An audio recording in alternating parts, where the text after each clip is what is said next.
Now, a man has shared a chilling video of how one of his random rides across the Nairobi Central Business District ended in tears. A group of young men appeared from nowhere and accused him of breaking traffic rules in the CBD. A few yards ahead, one of the men cranks the bike and rides away, leaving the victim confused as his accomplices disappeared into the crowd.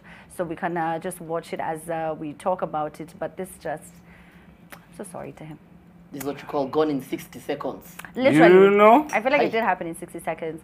So let's just have the video, Mike. Mike is our director. So there he is. He was being stopped. He was being told what you're doing. And then the guy just went.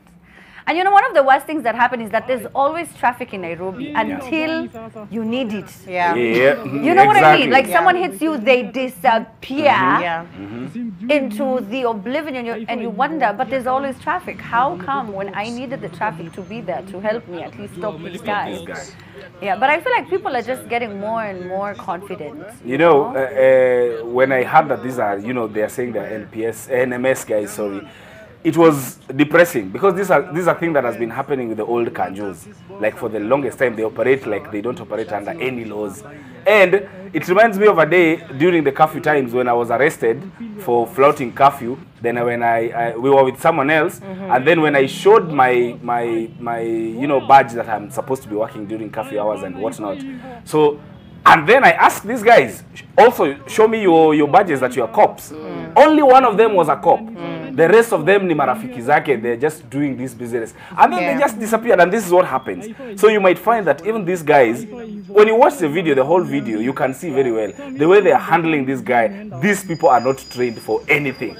They are not cops, they are not Kanjo people, they are not, I don't know what they are. But so it usually happens that just one person happened, your Kanjo, just in case you will be stubborn and decide to ask for, you know, nionyesheni, your badges and whatnot. And by the way, Kenyans should know that it is your right to ask for someone to identify themselves. Yes, yeah, I remember. Do not allow someone to just pick your bike randomly and they're dressed in civilian. Ati anaenda tu nayo mali anataka. People don't know their rights. That's the other thing. Like, how do you just, like, someone comes, takes your bike, gets on the bike and rides it away. And you're just there, hapana, hi-fi kuwa hivi, bro.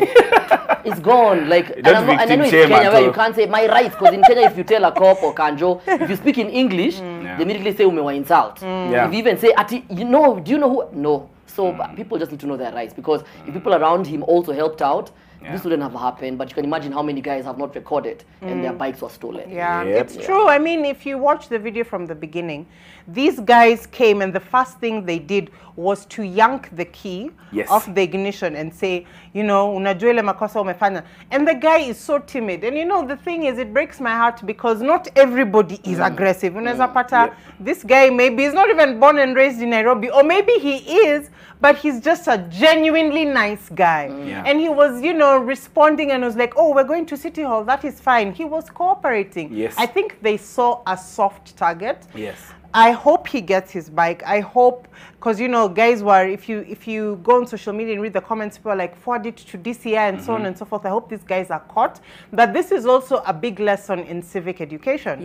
You cannot just be stopped by random people in plain clothes without any identification and give them your assets. You absolutely cannot do that. But you know, Cindy, what makes this situation be the way it is even the right way is usually handled like they are doing good hooliganism things. Like when you're being arrested and taken to Central Police Station, what the people who are arresting you and how they're handling you and how eventually this thing will turn out, it will be just like this. So that's why most of them, you do not know the difference between the police, the NMS, the Kanjo, and the plain clothes. I'd like to say I think these guys are sort of protected because they're so brazen. The fact that the guys recording and their faces are out there and they don't care. I hope they are. I mean, there was a lot of, you know, do you remember during the incident that took place on Forest Road? Was it Forest Road? Yes. Yes. The diplomat. Yes, they found so many people within days. You know, if they want to, you'd be surprised at just how quick they are with their response. But it's very unfair. You're right. Quattro saying Anto is victim shaming. It wasn't. It's just he's pointing out to something that needs to happen. We need to start understanding our rights. You know. I remember I told you guys about that time when these Kanjo guys came and asked me for money because I was painting my house. Yeah. And I asked them for their badges. And then they started getting loud and rude and, you know, very insulting. But, you know, they don't, because you're catching them in their lie. They don't want you to catch them in their lie. Yeah. But what do you think about that story at the Trend Live? Please do let us